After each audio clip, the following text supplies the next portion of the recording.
Today we have the CEO of ARX, Jason. He is a huge part of the ARX team, and he is definitely the person to talk to when we're talking about adaptive resistance exercise. As many of you guys know, the ARX is one of the most safest and efficient machines out there in strength training, if not the most safe and efficient machine out there. And yeah, we're excited to learn a bit more about the science today and also how ARX started. So if you'd like to just introduce yourself, Jason, and a bit about ARX. Yeah, so Jason DeBruler, CEO of ARX. I've been with ARX for 7, going on 8 years at this point. So our mission statement is change the way the world exercises. And there's a lot that goes into that, but obviously if you walk into most gyms, they don't look like this. The term, gym, it's very outdated. Most of the equipment has looked the same for 40, 50, 60 years. And so adaptive resistance exercise is an entirely different take on how you accomplish a very specific goal. Now, I could go on forever, but I feel like you should probably direct me. Perfect. So, part of two tonight is a series that we're doing, which is called Smart Sessions. So as members here at SmartFit, we want to bring in experts in different areas. We're going to continue to do this on a bi-monthly basis to try and, or every 2 months, sorry, to try and bring education to why we're here, what we're doing, and why we bring in these different types of equipment and introduce them to you, right? But as many of you know, with the Big 3 and the Big 5, it's a fundamental piece of what we do here at SmartFit, right? We've talked a lot about, as a society, we're not over fat, we're under muscled in general, right? So trying to gain muscle and treat muscle is the most important organism in our body. And one of the great ways to do that is to use adaptive resistance. So first thing I'd like to do is maybe ask you, Jason, where did ARX and the concept of ARX all begin and start? Kind of trying to scratch our own itch, so to speak. So in a retail fitness concept, trying to get the best benefits for members like yourself in the least amount of time, and most importantly, do it safely. Because if you're hurt, you're sitting at home, you're getting the opposite benefit of what you're really looking for. So I always go back to that Henry Ford quote. If I asked people what they wanted, they'd told me faster horses. Right. And in reality, what was needed was to get rid of the gravity-based system altogether, and that's where adding a motor comes in. So the adaptive resistance is the best example we give. We try to start super, super basic for somebody who's never experienced the difference before, and just say that you are underloaded or overloaded with traditional equipment. So with a weight, you've got to pick the exactly perfect weight, and it's going to not be enough for you throughout 95% of that range of motion. It's only that last one where you finally get to a place of fatigue, and we can talk all about the nerdy sides of resistance training, but adaptive resistance was born out of trying to do it safely, effectively, and doing it efficiently. So saving time, getting the best result, and don't get hurt. That goes all the way back to 2009. We built our first prototypes. Perfect, great. And so we notice that everyone knows in here we have both the Alpha and the Omni, and soon to be another machine we'll talk about in a few minutes. Why did you feel that, explain maybe the differences between the two machines and why they matter? Yeah, so the Alpha being the most approachable. So that's kind of like your automatic transmission in a car. Real easy. You can learn it very, very quickly. It's a simple machine, but it's simple and it's straightforward. It's very approachable. The Omni, you can get a lot more out of. There's more that it can do, but the combination of the two is really the magic. So the Big 5, as you very effectively promote here at SmartFit Method, that's why they're needed. So the pulling motion, you're just coming at it from different angles. The Omni can do things that the Alpha can't, and vice versa. Perfect. Connor, do you have a question? Yeah, I mean, one of the main questions is, how did you guys start to come up with the robot that is ARX? How did that actually come to fruition? Well, it kind of goes back. So there's the 3 kind of key ingredients to resistance training. So you've got the mechanical tension, and this is going to be just nerdier, but bear with me for 10 seconds on this. So you've got fatigue, and you've got muscular damage. So you've got 3 different key ingredients there that are going to get you the result. And everybody in the world of fitness wants to try to convince you that resistance training or fitness is this complicated thing. And most of that comes from trainers trying to convince you that their secret sauce is better than everybody else's secret sauce.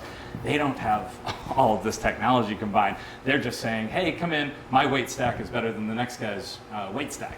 And the reality is, it just isn't the case. But there's a whole lot of people out there who have made their living by convincing people that the way they do it is better. And it might be 1% better, 2% better. But with ARX, the idea was to say, what is truly the problem keeping people from getting the result they want? Because for most people, it's really simple. We can make it really complicated, but it's stimulus and adaptation. Like that's what we're looking for, and you have to drive a hard enough stimulus in order to adapt. Now, not every part of adaptation is something that anybody can control outside of yourself. That's sleep, it's nutrition, there's lots of other components to it. But ARX is the biggest potent stimulus that you can get. And the problem with weights, we're always comparing to weights. That's kind of like the baseline. So it's hard to measure something from within a given framework if you don't talk about how that compares. So I always like to give everybody the example of just take a simple chest press. If you do that on a normal weight stack, you're going to pick a weight that you can handle. Let's say you're doing 10 reps, doesn't really matter. You're picking a weight that makes sense for the weakest part of your range of motion, which is right here, getting it off your chest, and what you're going to fail at on the 10th rep, ideally, is what you're looking for there. Well, the problem is we are somewhere between 30 and, for some people, it's double or triple the strength on different phases of the workout. So you either need somebody who can read your mind, we call it the magical barbell. What if you could add weight and take weight off during a set like this? That would be the magical barbell. Unfortunately, gravity is such that the magical barbell doesn't exist, so you have to scrap weights altogether. We always say that with a weight, it wants to find the center of the earth, and you're in the way. With ARX, it's a battle you are going to lose every single time. You're fighting against a motor, but it's a battle that's going to give you the most effective stimulus and do it in the safest way. Awesome. So I think a huge component of the ARX machine is that it's very measurable. Anyone who's tried it here knows that it tracks your progress week in, week out. One of the other big kind of measurables about the ARX is that it's 2.6 times more effective in terms of building muscle mass than traditional strength training. Could you go into a bit about that study specifically and kind of how you guys found that out, that it was 2.5 times more efficient? Yeah, it goes back to those three ingredients we were talking about before, because you can increase mechanical tension, for example, by adding more weight, but you also increase the likelihood of an injury, which doesn't get you, what you're looking for. So it's almost like a triangle, and you're optimizing for as many of those three things as you can, and you're always making compromises when it comes to weights. With motors, there are no compromises. It's going to meet you where you are. Doesn't matter. You can take a professional athlete and somebody completely untrained back to back to back. The motor doesn't care. So you're going to get the most out of it. And so when you optimize for all three of those at the same time, you wind up with an incredibly efficient workout that's super safe, and you get a result that's much, much better. I think we pulled our own stats not that long ago. I know for myself, I've averaged, for the 6 years I've had ARX in my life in Florida, I've averaged about 7 minutes of exercise of ARX a week. And that's for 6 years. And that is orders of magnitude more efficient for me. It was always fun in college. If you've got 3 hours a day to go work out and you're there for social reasons or whatever, that's fun. And I used to do that. I'm 40 now, and priorities are a little bit different.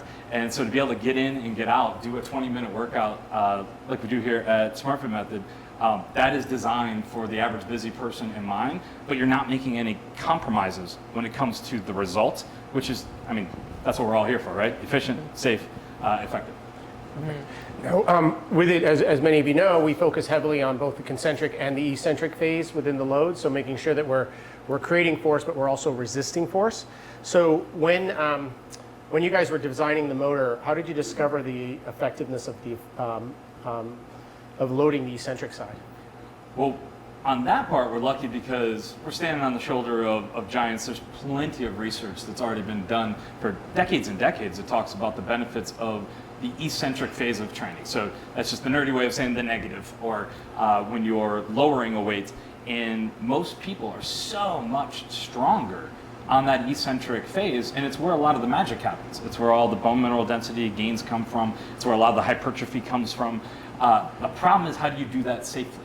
And I know when I get to the upper ranges of my strength, just because I could handle a really, really heavy weight for about right here to here, doesn't mean I trust my buddies to spot me on each side and not drop it on me.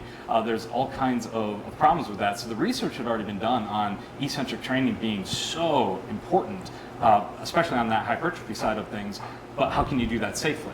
And so ARX was really the first of its kind ever created to take what we knew was so special on that eccentric side, but you didn't need multiple spotters and somebody who could read your mind, basically, as you're lowering that weight, decide how much help to give you.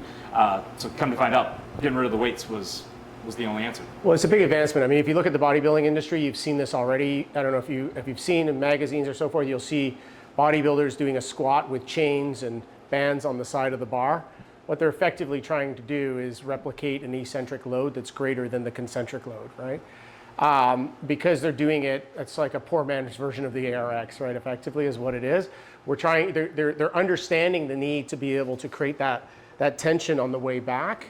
But still the same problem is that there's an inconsistency in the chains, there's an inconsistency in the belt, where in the motor, we don't have that inconsistency, right? We have that ability to manage it. And to clarify, that inconsistency is if you have a band, right? Like he was mentioning, you're strongest right here at the very end of that motion typically. For example, on a chest press or at the end of a leg press, you're strongest at the very end of the motion.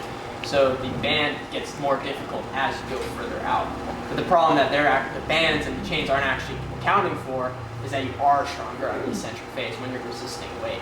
It's gonna lessen the weight as it comes back towards you. Right. So it's a very inefficient way of trying to hit more maximal weight near the end of that motion. Yeah. And the ARX is obviously a huge advancement upon bands and chains. Maybe talk a little bit too, because I know we have a number of our members here, and quite often for us, especially living in Cardiff, it's quite challenging because, as you can see, we have this beautiful 101 and lots of cyclists and lots of people who enjoy cardiovascular activities. Maybe explain the importance as we age of bringing strength training into our world. Whew, we could do this one for hours. Strength training, it's at the core. When we look at gait speed, which I know is a big thing we'll talk more about, rate of force development. There's all kinds of terms we can get into, but really what that means is most people are losing muscle. Once you cross 35, 40 years old, somewhere in there, you start atrophying if you're not doing something to work against that. So when you lose muscle, you're also reducing your resting metabolic rate. Why does that matter? That means that the same amount of food that you used to be able to eat and it wasn't a problem, now all of a sudden is a problem. So we like talking about building a bigger engine. So bigger engine just meaning more muscle. And it's really the beauty of strength training, resistance training, is that we can accomplish two different things. With the muscle, we have all kinds of metabolic advantages we can create there. But on the bone side of things, I always think about my grandpa. And he's fallen a couple of times, and when you're in your 70s or 80s, that can lead to a hospital stay, that can lead to infection, that can lead to all kinds of problems. What we want is to keep our bones so strong that you could fall and absorb that fall. Now, hopefully, you don't even fall because you're able to catch yourself, because that's where the muscle part comes in. So for all of us, just normal aging as gracefully as possible really comes down to staying strong, both in terms of muscle and bone. It's something we're super passionate about because, again, fitness community, it's fun. I think the vanity side of things drives you in your 20s and maybe a little bit in your 30s, and then the longevity side of things really drives you later. Everybody likes the scanner for that reason, but of course, the thing that I like to see is when I see people getting octane score improvements and strength score improvements, that's obviously where we're looking at it. When we look at concentric and eccentric load, and as two of the key markers that you track on there, and you also have intensity and output, why did you choose those four? And maybe you could enlighten us a little bit on those four measurements. Yeah, I think it was important to establish, most people, because of the, I could go on like a broken record about weights, all night, but because it's not in our consciousness to think about, oh, I'm stronger resisting, for example, on the eccentric phase than I am creating force. Now, if you give somebody a real world example, like what's more difficult if you're at the grocery store? If something's up high on a shelf and you pull it towards you, lowering it to yourself is much, much easier than picking something up off the floor, creating the force and putting it up there. So because of that, most people aren't thinking that. So on the ARX, what you see is two different points on the graph, and there is quite a disparity between what you're able to create on a force, whether it's leg press, chest press, row, doing all the big five here, the pull down, the overhead press, whatever it is, it's a giant gap. And for some people, it's 20, 30%. For some people, it's 2 or 3x. And knowing that all that magic happens on the eccentric side of things, most people simply aren't aware. So we picked those measurements, to tangibly be able to track, because one, you can see how your strength is changing over time, both on the concentric and on the eccentric. And one of the examples we always give when we're designing the software, and I'm going to date myself a bit here, but the Mario Kart. When you're racing against yourself, and it's the ghost cart playing video games when I was younger, you're just trying to beat last lap. And the beauty of ARX is it's not about what you can do versus what I can do versus what you can do. It's about you versus you. And that is such an important paradigm shift, because most people get into a weight room and it's very competitive. They're looking at everybody else. You're going to get hurt doing that stuff. And so with ARX, we can see total amount of work you're doing over time. That's going to go up. Your peaks are going to go up in terms of concentric output and eccentric maximums. And so we try to track those over time. And then there's a time component and there's a total output component. But we can take all that and see how somebody is progressing. Perfect. And you feel those are the key 4 metrics to measure? Those are the big ones, yep. Perfect, great. If you were to track one of either or, the output or the concentric and eccentric, which one would you track? Obviously on the ARX you track all of them, but which one would you say, like, if I'm looking at it, should I really pay attention to? I say total output for me, only because if you can gamify the other two if you're trying to. So we'll get people who try to do things in a less safe way in order to get a giant eccentric number on the leg press, for example. But what we want to see is nice round curves in the data, meaning you didn't just give it everything you've got for that split second to get a big spike in that number. Okay, great, you got a really high eccentric, but your fatigue levels never really get to where we want to produce the stimulus that we're looking for. So we like to see, if you see real jagged numbers, real jagged peaks on the software, that's somebody who's typically trying to optimize for the high points on the concentric and the eccentric. I want to see how is my total accumulation of output increasing over time.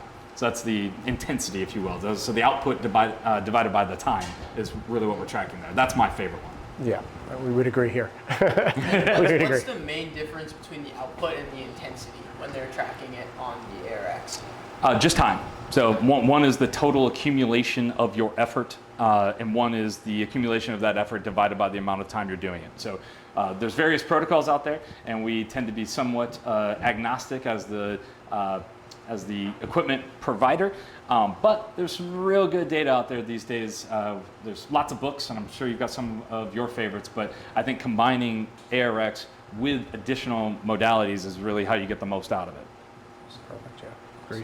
Agreed. Yeah, we find that exactly. I mean, it's an interesting factor for us is that, even something as simple, like if we put someone in an ARX and then bring them on the Vaspra and then move them over to the ARX, we'll see a 20% jump in their strength gains, simply by moving those two together. And oddly enough, we've anecdotally seen 15 to 20% increases biocharging before. So I mean, from a cellular energy level, it's one of the benefits of what we put in in some of our SmartFit protocols that are inside the biocharger.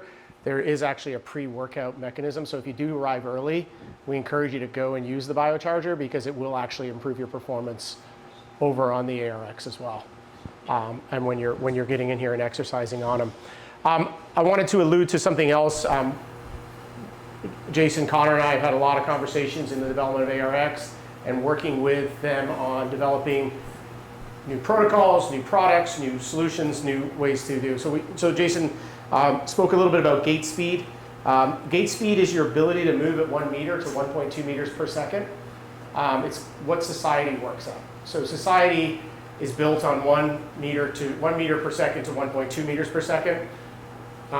It's actually 1 meter per second, but they moved it to 1.2 just to accommodate for people not being able to move fast enough, which is actually wrong. It should stay at 1 meter. But 1 meter per second is what you would need to be able to move at in order to get across the street. So when that flashing white man comes up on there, you have to be able to move at 1 meter per second in order to get across. And that gate speed is directly a condition of your ability to fire your glutes. So the ability for your minimus and maximus to be able to actually fire will actually determine your gate speed. And the reason that that's important is as we age, we know from Jim Klopp's book, who was the founder of Slackblock, that 50% of all deaths after 65 are still fall related. So fascinating, right? Because we're making movements and developments in cancer and other areas, heart disease and so forth, but yet the one area that no one seems to be paying attention to is we're falling and getting put into hospital and we're not coming out. Or if we do come out, we're not lasting very long, Yeah. right? So we often quite see a lot of people talk about their lower back hurting or their knees hurting. And they'll say, well, what about my core? What do I do about my core? And what we know from National Strength and Conditioning article written back in, I think, 2015, is that, only way to say this is how it was written, is glutes are king, core is queen. So if we want to focus on how to move faster, how to stay stronger, how to keep better posture, we need to be able to fire our glutes. So maybe we can talk a little bit about one of the things that we're working together on and proprietary machine through ARX that we're building for SmartFit and SmartFit method only is, for lack of a better call, we call it glutenator right now. Some people want to call it smartass. Yeah. We're working on a glute We've got some good name ideas out there right now. We'll keep you posted. Yeah, we may do a draw, and you maybe get something free from us for for working on it. But let's talk a little bit about where you guys are in the development of the glute machine. Yeah, we're really excited.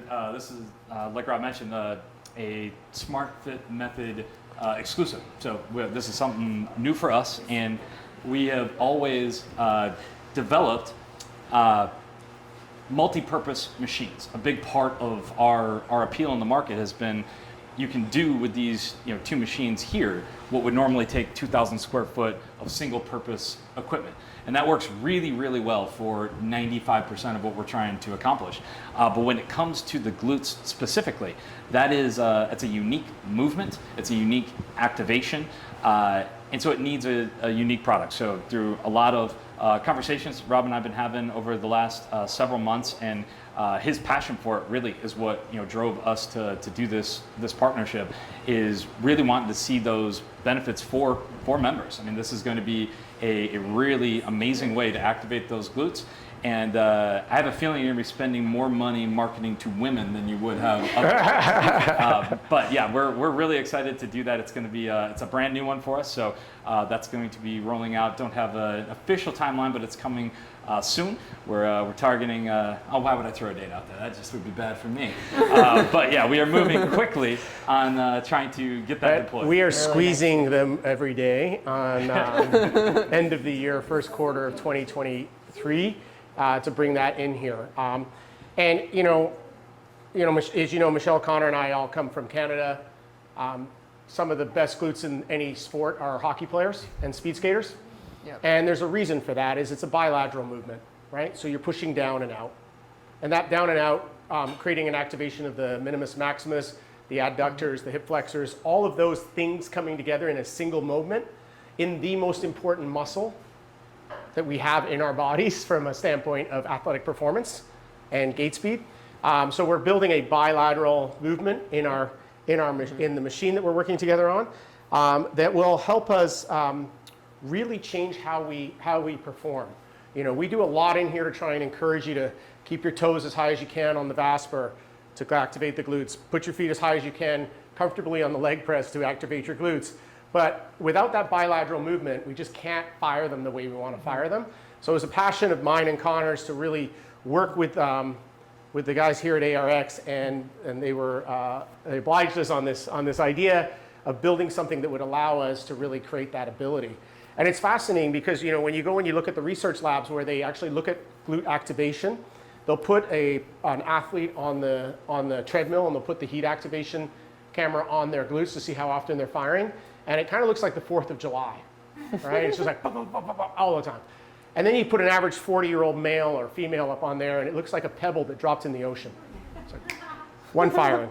And you're like, right? You take that person, and I don't care how good of a trainer someone is, and you put a squat rack on their back, and you protect them on the form, and you get them pelvic tilting, not butt winking, all the stuff we talk about, they are still going to hurt their back because they can't activate their glutes. So we want to find a way for you to be able to activate your glutes so we can drive more change in how you age. Because at the end of the day, we built SmartFit as a health span business. So this is a business that's using fitness as a way to improve your health span, right? Not about trying to get six-pack abs. If you get six-pack abs, all the power to you. But we know those are made in the kitchen generally, not in the gym. So it's not going to be just what we do in here. It's going to be how you protect yourself outside of here. But what we can help you with is improving activation of the glutes, improving overall strength, improving cardiovascular adaptations as well.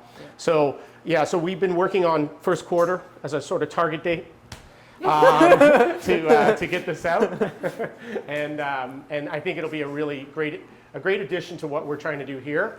Yeah. And looking for ways to continuously always advance and improve the equipment that we have currently. So we're always working on ways to make it better, try and move on to different things. Maybe you could talk a little bit about the benefit of compounded movements versus isolated movements, and why we choose things like the Big Five as the reason, rather than doing a bunch of wrist curls and bicep curls and so forth. And just to clarify there before he answers that question, like a compound movement is multi-joint movements. So for example, a chest press. I'm using my chest, I'm using my triceps, I'm using multiple joints to move that weight rather than more of an isolated movement like a bicep curl or a tricep extension where I'm only really using one joint. So why do we use the compound movements over the isolated movements on the ARX? Part of it's time efficiency. So if we can hit more parts of the body at the same time, it goes back to everything we've been talking about. You can't do 15, 20 different isolated movements in an efficient workout. It's just, it won't work, there's not enough time. So the compound movements also allow you to train without overtraining certain areas of the body. And I don't want to pick on people, but oftentimes you'll see people who you can tell they really love the chest press because shoulders are rotated forward and they do a whole lot of this, but they're not doing much for the back. And so pull downs would be a huge thing there. So it's trying to make sure that we're balancing the hypertrophy, fancy word for gain of muscle. We're trying to balance all of that, and compound movements are the best way to do that. And it also engages the most amount of muscles, it recruits the most amount of muscle fibers so that we are activating as much of the body as we can. We could go a deep dive on that particular topic, but I think that's the gist of it. And one of the other things too that those movements are very good for is in creating metabolic stress, which is basically just intensity during exercise. It's much harder to use multiple muscles and multiple joints than it is to use one joint. So going back to the three things that create muscle mass and hypertrophy, metabolic stress is one of those key things. So that's another reason why they use that. Right, perfect. Last thing too, another thing, talk to us about the yellows and what they mean. And a lot of people get hyper-focused on their yellows. Yeah. So what are the yellows trying to tell us? Well, I've been... we know the greens and yellows, right? Everybody knows the greens and yellows. We've all seen the greens and yellows, so... Nobody likes the yellows. No one likes the yellows. Now, to let you all off the hook, there are... everybody's going to have some yellow days along the way. So if you have days like that, what you want to be asking yourself is, what happened? Is there anything I could have done to control that? Because oftentimes we can look at our sleep, we can look at our nutrition. There are so many things that happen outside of these four walls that are going to affect those numbers. I know for me, I've even tested this right down to a glass of wine versus a margarita. It has a different impact on me. That's scientific, right? That's very scientific. It really matters, though. But no, it's those yellow days. We see far too often. There's a lot of confusion in the fitness world, and I think one of our just core driving things that we're trying to accomplish with ARX is to cut through a lot of the noise and to get to the principles that truly matter. And you wind up, there's a lot of authors out there, bloggers, influencers, and if it's a one-size-fits-all approach, well, then that's easy to sell books and it's easy to promote, and because, well, it's everybody. But we get far too often, we'll see people coming in and they've got a yellow day, and then you ask them, what'd you eat today? Or how'd you sleep last night? It's like, I got 4 hours last night and I'm fasted right now. Well, you can get used to yellows for every day you come in if that's how you're going to train. So there's a lot of things that go into that. I would say it's a real outlier for me that I have one time of day, usually for me. If I'm gonna have a down day, it's because I'm fasted and I came in early because my day was gonna be super busy, and I know that I just don't have the output that I'm gonna have later in the afternoon or in the evening, and most importantly, if I've eaten or not. And who doesn't like to eat and not feel guilty about it? You know? So, but yeah, those are typically why people see yellows. And from our perspective is, when we did our research and using all the data and everything and looking at the method was driven around the fact that you get better results when you're not trying to do something every day, right? So when you're not trying to do the same thing every day, like if you look at the sports industry and the entertainment industry, the reason that those individuals, let's use the Stanley Cup as an example, the reason those individuals can go out and perform at their maximum capability on that given day is because they know they don't have to do it again the next day, right? So too often we go into the facility or we try to work out every day and we're only performing at a suboptimal level, and our body's not going to respond to that. Right? It's not going to respond correctly. So what I always say is when people come in here, we always talk about making sure you're well hydrated, making sure that you've had something in your stomach, right? Something's in your stomach. Please don't do ARX fasted. All right? Please don't do ARX fasted. If it's nothing more than a scoop of peanut butter and half a banana. And right? if it's a time thing, you are fasted, just make sure you eat afterwards. Like if it's early morning and you can't get enough food in your stomach before you work out, just make sure you eat something afterwards so you can realize the benefits. Yeah, so definitely after for sure. But if you can, try and get something in beforehand. And then of course breathing, right? So part of the next Smart session is we're bringing in a breathing coach to assist you with better breathing for higher performance. Because I like to think about everything in here as being a high performance activity, right? So we're looking for how do we improve your performance, and we want to treat this like that, right?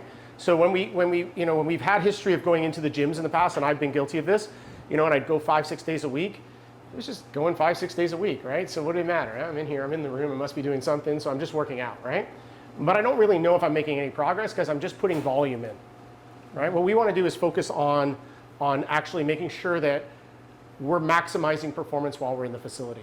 And something you alluded to earlier, and this is one of my favorite sayings I got from an individual by the name of Dan Sullivan, is to remember when you see yellows, the problem is never the problem. The problem is always the inability to think about the problem, right? So think about that saying when you're thinking through something, right?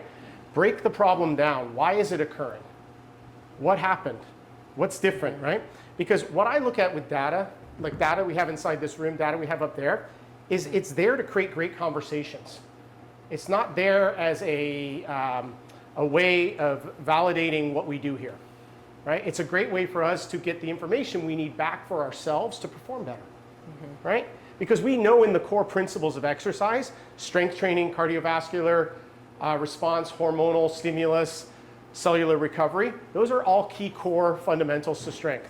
Everything else is a gimmick, right? Everything else is turning up the heat in the room, making you sweat, right? It's just a gimmick, right? These are the cores. So what the data does for us is helps us have better conversations. So I encourage you to use the data that we give you here to have better conversations with challenging your trainers. And we hire very educated trainers in this facility because we want them to be able to share with you. And one of the other great sayings that Dan Sullivan taught me years ago, who happens to be one of the top entrepreneurial coaches in the world, he just said that, remember that all growth starts by telling the truth, right? So data gives us that information for us to tell ourselves the truth, and then we can look for ways that we can perform better, right? We're not just coming in here for 3 20-minute workouts a week. We're coming in here to improve. So when we walk in, we want to do everything in our power to give ourselves that purpose, right? And really come in here and say, look, I'm going to put myself in the best position I can to do well when I go in, right? Because that's going to see the jumps in your performance. Coming in and just doing 20 minutes and we don't have the group in here that's like that, and we don't have many smart fitters that are like that, but if you just come in to get the time covered, those days are gone. That's what box gyms are for, right? This place here is built for you to really maximize your benefits. So ask yourself when you see changes, what could I do differently? And look for ways to change them, whether it's your sleep and applying things like 3-2-1, stop working 3 hours before bed, don't eat 2 hours before bed, and reduce digital stimulus an hour before bed, you're going to see your sleep improve, right? Your REM, your deep, all these factors that are going to come in. Data, again, just gives us the information we need to make better decisions. Yeah. And to go off that note, it's really don't fear the yellows, whether it's body scan or not 1 star on the Carroll or -5% on the ARX. Those are all learning opportunities to get better for next time. I think too commonly people are so afraid of losing that they don't learn from those opportunities, and they kind of shy away from them. Rather, what my dad's saying here is, embrace those opportunities as learning experiences. And because we've never had this stuff available to us before, have we? I mean, we've gone to gyms for years and we've never had this kind of data. We have no way of really knowing where we're progressing or not, right? We're swinging kettlebells over our heads, we're doing all kinds of things, but we have really no idea how the body is actually responding to that. This type of technology and 3D imaging gives us data, and we're just going to keep building it here in SmartFit, because again, our value system here in SmartFit is that we want to generate as much value as we can for you in this room for less than the cost of a yoga class. So we're going to continue, you're going to see we're dropping oxygen on these bikes. So I'll pre-warn you all at the end of the month, I'm bringing oxygen, we're bringing oxygen in, and we're going to start playing with oxygenation and hypoxia to improve performance, which we know has a significant reversal in cellular age of anywhere from 10 to 20 years. We also know it can improve overall performance in any athletic endeavors you are looking for. So always looking for ways to improve. So, hang on a second. That means that there'll be times when Carol will say, put on oxygen, take it off? No, there's actually a switch on the side. Okay. The mask will be on the entire time. Okay. You'll flip between 90% oxygenation and 14% oxygenation. Currently, you're breathing 21% oxygen. So we'll be able to move with you on building you up your capacity and capability to improve your overall oxygenation in your cells. Yeah. oh yeah, it's going to be super rad. This is Lance Armstrong without needles. Yeah. And if I could hit one, Rob, real quick on there might be some of you saying, but I'm a high achiever. If one is great, isn't two better? And the answer to that is most oftentimes no. And so when we talked earlier about stimulus and adaptation, what I love so much about the method, about the SmartFit method, is that it's not, let's just keep beating that stimulus. It's let's rotate through a series of technologies that gets the most out of you while recovering. Whereas what we get all of the time is when people come in and say, and they're really well trained and they feel great and they want to, they hit it on Monday and they want to come in on Tuesday. And it's like, okay, I can go through all the scientific reasons why that's a terrible idea, or I can just let them come in the next day and their numbers are going to be terrible, and then we're going to be able to have, again, like you said, a conversation about why they're so terrible. But that really, I think, is the magic of this facility, is being able to combine ARX with other technologies. It's not just, hey, let's do ARX 5 days a week, and that's all you ever need forever and ever. In fact, that would be counterproductive. So being able to mix in all these other things is huge. But I just know there's going to be a certain segment of people who watch a video like this and say, but I love lifting 3 days a week or 5 days a week or whatever it is. I think what we're trying to do at ARX is reframe the conversation of, well, what is it you love doing? The activity itself, or do you like the result? Because if you want the result, we can get that a lot faster and a lot safer. And I think it'll be a lot more fun because you're varying what you're doing. Yeah. There's both, and Larry, you know this too, right? There's in medical, if people take medicine and they work with anything, there's a phrase called tachyphylaxis where you just take it too often, the body stops responding, right? The same thing happens in exercise, guys. At the end of the day, if we do the same stimulus all the time, our body will not get the adaptation we're looking for. We need to create a variety, both for physical reasons and mental reasons, right?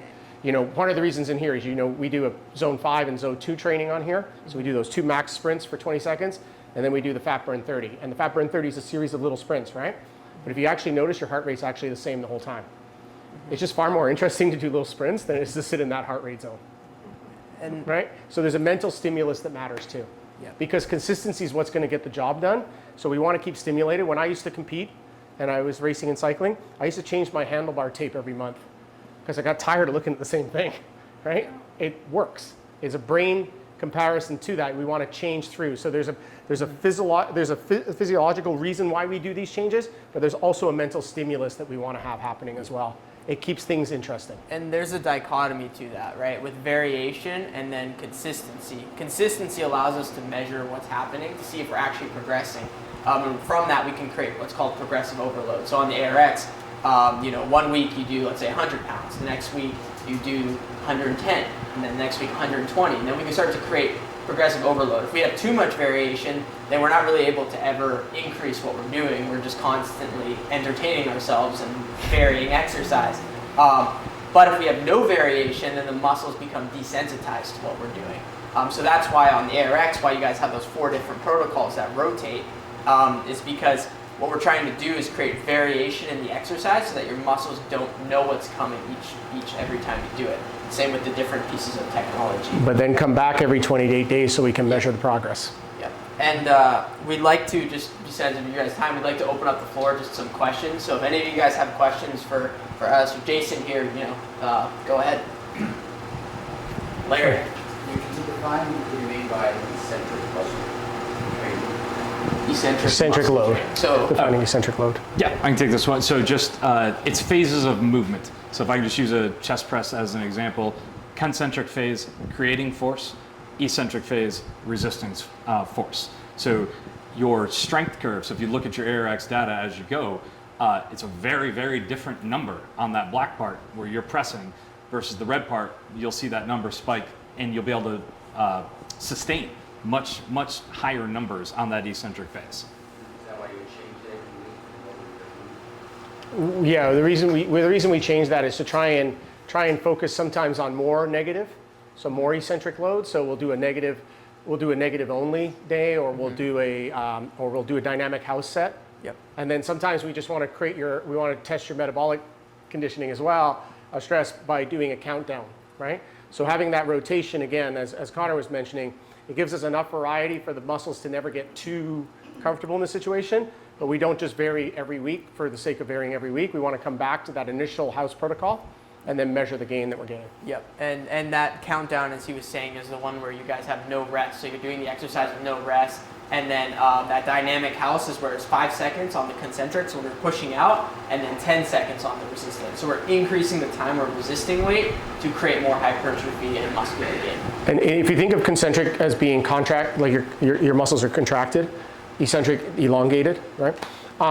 It's one of the reasons that I know, because I lifted a lot of weights for years before I got diagnosed with my aneurysm, and one of the biggest challenges I had is I walked around all day like this. I could never straighten my arms, right? I could be like this all day. And the reason was because I really was only testing the muscle in a concentric phase. So I was only actually shortening the muscle all the time.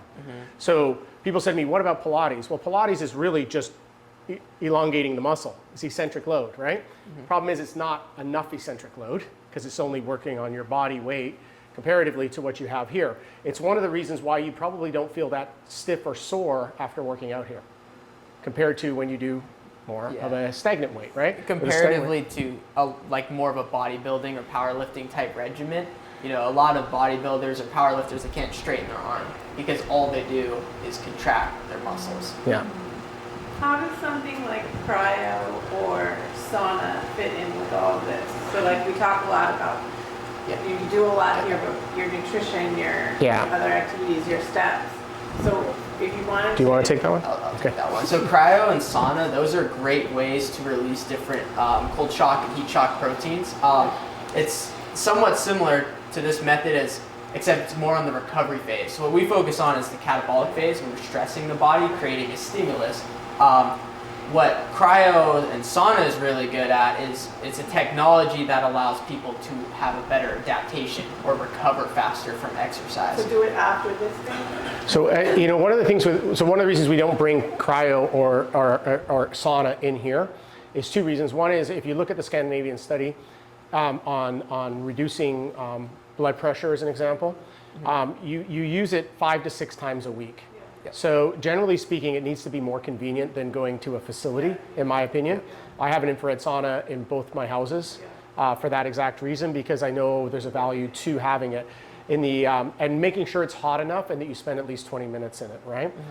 So when you're dealing with like trying to use that, these are all great techniques for improving recovery, and I would encourage people go to places like Rejuve and so forth. And those facilities definitely serve a purpose in what they do. What we wanted to make sure we didn't confuse here was that this is a fitness studio. We're here to get fit, right? So we want to focus on that fitness element of it. We brought in some recovery modalities that are doable within a short period of time, but anything that's longer and takes more, I think that's where those need to be a separate business really model in essence, But I do think that they're worth doing for certain, and I think whatever you're comfortable with on that side of adding, whether it be dry sauna or it be infrared or anything along those lines, I think they're worth doing. And that's something that people, just go ahead. I just want to say thank you. I have to go over but thank you for being here. Thank you for bringing this to us and making it available. And thank you to the staff for all. You're welcome. You're very welcome. It's great. That's what we do it for, so thank you. Go ahead. We talked about our needing to be able to squeeze our glutes as we get older. I want to know where you're going to squeeze these machines. So where you're sitting right now will be the glutenator. The alpha will be coming out here. This machine here. Yeah, that's one, because we already have it here. We don't need two of them. So that machine will be removed. You don't need two of these, no. No. So that was early days of us understanding flow to make sure that we didn't, but we've figured that out in our algorithm on how to manage it between these two now. So that machine there can come out, and the glutenator will go there. So we're going to do that on the same day? Yep, this will still be within your strength protocol. Most likely a finishing activity. At the end, we're still playing. As it were. Pardon? As it were. Yeah, as it were. Yeah. Finishing it off. Yeah. Yeah, go ahead, Larry.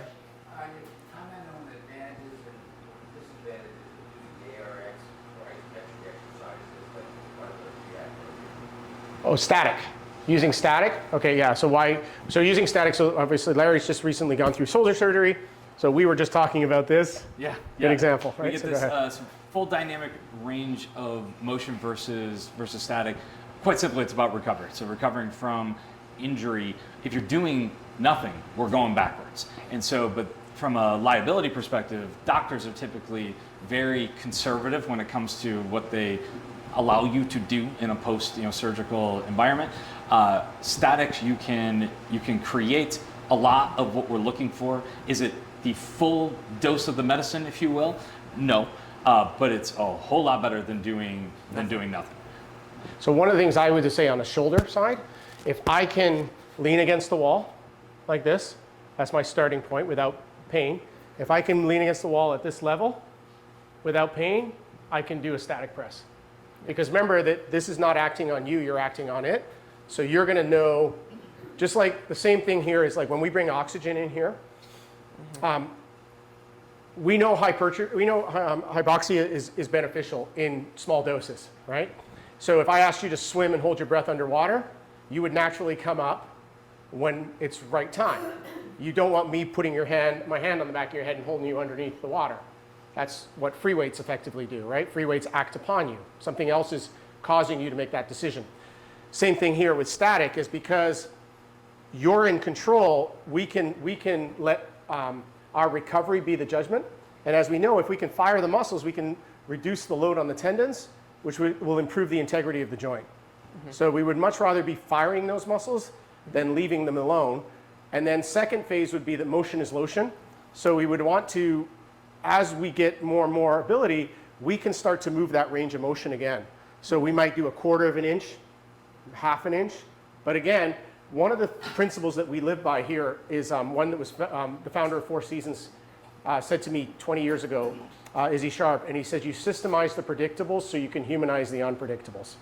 So our SmartFit method is a systemized predictable. We know we'll get results. But at any given time, if any of you have something you need to work through, don't feel that we're so stringent or restrictive that we won't work with you. We'll adjust. Can I comment on that because I'm using static. Yeah. Because I was having trouble with my knee Yeah. on the leg press, and Connor switched me to static. He said, we're going to do this for a while until you get until we build you back up. And then we'll put you back. Yeah. It really, we haven't gone back to the movement yet, but it really made a difference because it stopped bothering my knee. Yeah, it definitely does. It'll help you. It's huge. I mean, I just recently came back from an injury myself with herniated discs in my neck and a separated shoulder, 6 months ago, and that was all I did for about 3 months, was just static movements. And crazy enough, I was able to hold on to a decent amount of muscle mass and a decent amount of strength. And I'm back wrestling and doing jiu-jitsu, which is what caused the injury, where the doctors said I would never be able to do that again. So, there's ways to work around things, and that's part of the reason why SmartFit Method was started with his aneurysm. Is a lot of times people, when they're injured or they're suffering with something, they just feel that they just stop. They just stop what they're doing because they're afraid of tackling that issue. But there is a lot of ways out there to work around the issue, and we try and do that here at SmartFit Method. We try to work around the issues rather than just sing up. Yeah, and we mentioned that. We said the problem's never the problem, it's the inability to think about the problem. So if you read on thoracic aortic aneurysms, it'll tell you never lift more than 30 pounds. Where did they come up with 30 pounds? The same place they came up with 10,000 steps. They just made it up. It doesn't actually have any scientific reasoning or backing behind it. They just want you to move, right? So they tell you a number, so you move, right? 30 pounds is just a number that seems safe. Like most people should be able to do 30 pounds, right? But really the problem isn't 30 pounds. The problem is thoracic pressure, right? Blood pressure. Pressure on the aortic wall. So one of the values of ARX is that because I'm not in that situation that you mentioned where you go, yeah, to try and get it off your chest, to try and get out here, because it's controlled and slow, my blood pressure never goes over 140 and drops to 65 on the lower, right? So is that safe?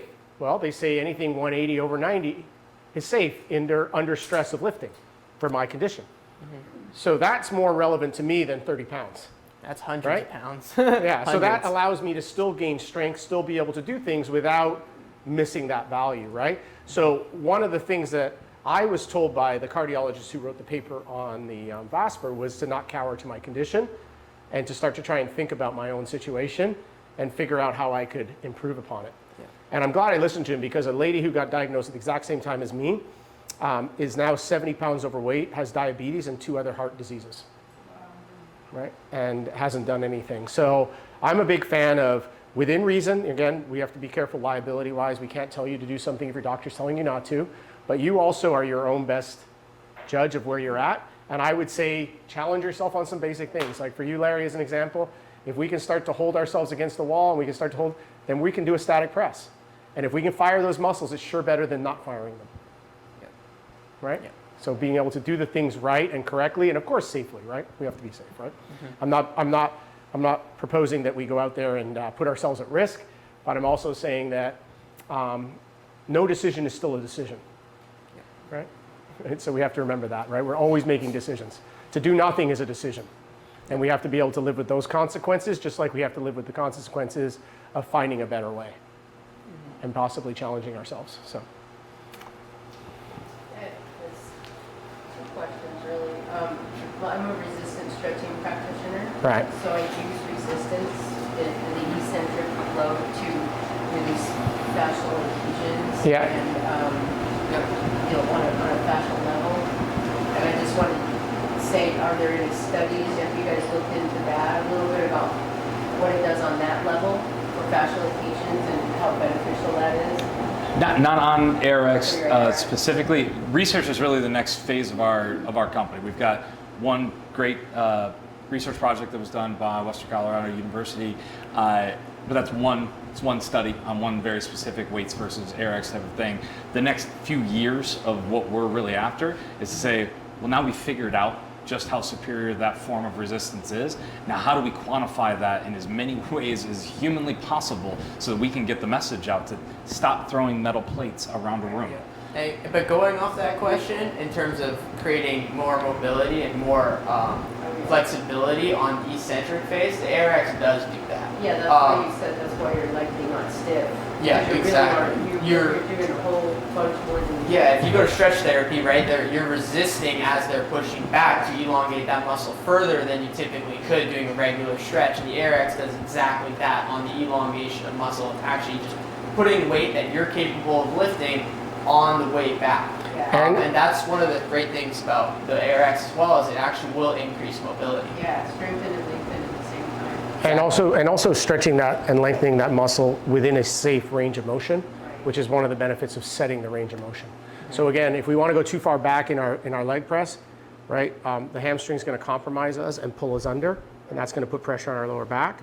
So if we can keep you in a position like this where we keep that pelvic tilt and we don't overstretch that, we can then stretch the hamstring within a safe range of motion without overstretching it. And it's adaptive, which makes it safer. So, one of the things is like, if you have someone pushing on you and someone who's very experienced and professional, yes, they know what they're doing, but sometimes, with certain stretch therapies, the person may be pushing just a certain amount of weight. Someone might be stronger than someone else, whatnot. It's really just human error. They could be pushing that weight, and they could be going at a speed that's too fast or pushing too hard, and that can cause certain injuries. So having the ability to kind of relax and choose how much weight you want to resist as it's elongating the muscle can be very beneficial on the ARX for more physical therapy reasons. Yeah. I agree. My other question was about the red slow muscle fiber. How's the ARX affecting that? Is it hitting every muscle fiber? You're recruiting all fibers, yeah. It's not discriminating on fibers there. We're getting maximum. Range is so low. Yeah, and so a lot of that again is workload and intensity. So the amount of time, it's the amount of total work you're doing. But what we always like to remind everybody is that barring a specific known injury, for example, when you're trying to recover from something like that, your brain is an incredible governor already. So you're not typically capable of producing an unsafe force if you're the one producing all of the force. The danger comes from when force is acting on you. That's either, if it's underloaded, it won't be effective, but if it's overloaded, you risk injury, especially when you start getting into those extreme ends of the range of motion. It's the same reason, same reason on the oxygenation, we're not going to control it into the computer. We're not going to put the oxygen controlled in the computer. It's going to have a switch there because you know when you're out of breath. But going on to that second question about the slow twitch muscle fibers, your body doesn't actually care how many sets and reps you do. It cares how much time the muscle's under tension. So what we're doing is we're replicating a lot of sets and a lot of reps with time under tension. So yes, at the very beginning, it's a shorter rep range. So you get the benefits of the central nervous system and really hitting that intensity. But you're also fully fatiguing that muscle by rep 6 or rep 8. So you can still get those endurance benefits and build that slow twitch muscle fiber. And it's like a cheat code almost, Yeah. It's. Okay. Any other questions? Going off of that, you're going to be recruiting the muscle fibers there, but the blood flow restriction here, it's a lighter load, but with the blood flow restriction, you're going to be recruiting the type 2 muscle fibers, so increasing that neuromuscular connection, and then translating that over to the ARX to be able to recruit all of your fibers more efficiently. And that's the beautiful thing about converging technologies. We can hit different areas and start to accentuate things from each machine. Yeah. And you see that. I mean, you see that on here. They got a 12% improvement in 8 weeks on octane scores. By combining it with this technology, we're getting an average of 18.7%. So almost a 150% bump on what they're achieving just using the bike 3 times a week. So the convergence is really important. I think convergence of technologies, convergence of these types of technologies in fitness is giving us that extra stacking effect that's giving us a bump in our overall performance, for sure. I'll tell you the thing that really sold me was, I'm with the eccentric, I understand that like the combination, but the 80-year-old woman that gained 2 pounds of muscle. Yeah. That's like hardly doable. Yeah. Lean mass. Yeah. Jim's a good example too, right, Jim? You've gained a fair amount of muscle, so. Yeah.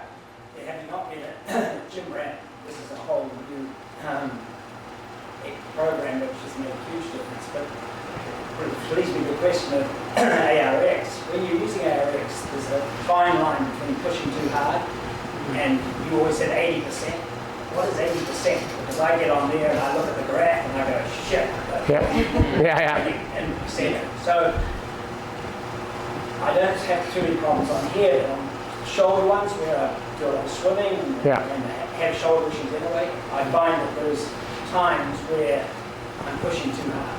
Right. And particularly, and nothing against the trainers, they're all fantastic, but they're standing beside me going, go on, Jim, finish all the way. Yeah. So I'm doing it, but it's not really helping from the standpoint when I leave here. Right. So just trying to maintain and manage your own load, right? So what advice do you have to manage your own load?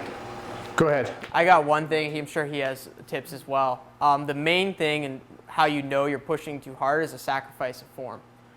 So if you're truly pushing 100%, unless you're a very, very seasoned weightlifter, you're going to sacrifice form. So doing an overhead press, if you feel your shoulders come forward, it means you're pushing too hard. You need to slow it down a bit and keep the shoulders back. So it's really, maintaining form and going as hard as you can within that good form. And the great thing is the machine, like we said, it's not going to overload you. You have to do that to yourself. So if you know you have to keep good form, then it's really a matter of just knowing that, keeping good form, and then pushing as hard as you can within that good form. And it is easier said than done sometimes, but at least you have the ability to choose whether or not you want to push that hard. Right. And that just becomes... On a given day, should you try and still stay at 80%?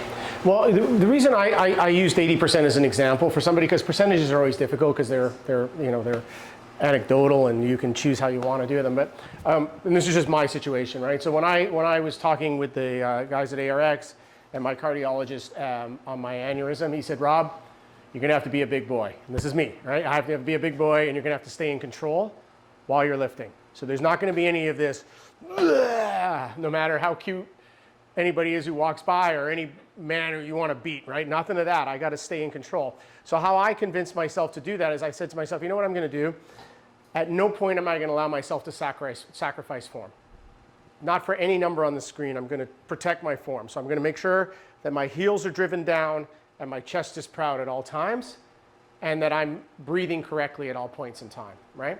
So when I'm on the machine, I don't get huge numbers on the leg press. There's lots of people in here who blow me away on the leg press, right? But what I do is I don't worry about that. I stay truly in form, keep that pelvic tilt, keep my body where I want to go, and I drive under form.